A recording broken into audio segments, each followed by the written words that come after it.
On this day 63 years ago, an armistice agreement was signed, in practice ending the 3-year-long Korean War. South Korea and the United Nations Command marked 63 years of the ceasefire, with Korean War veterans from all around the world in attendance. 63 years of Korean Armistice. Hwang Hojun reports. It was a monumental moment in Korean history when the Armistice Agreement was signed on July 27, 1953. Although the historic ceasefire agreement halted the 3-year-long Korean War, it was only ever intended as a temporary measure. The peaceful settlement mentioned in the agreement has never been reached. Earlier today, South Korea held a ceremony in remembrance of the signing of the Armistice Agreement and to commemorate the participation of UN forces. Some 3,000 people attended the ceremony, including war veterans of the Korean War.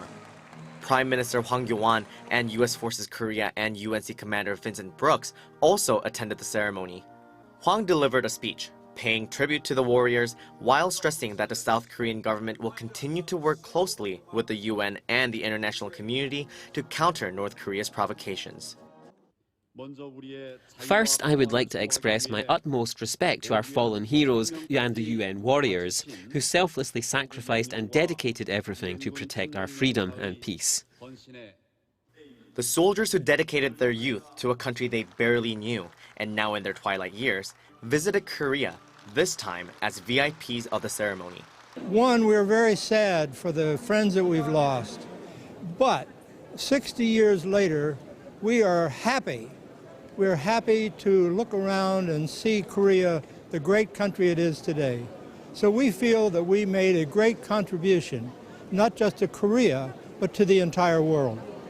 General Brooks, who also gave a speech during the ceremony, later visited the Joint Security Area and said that the Armistice Agreement has provided a structure that helps resolve disputes while deterring the renewal of another war.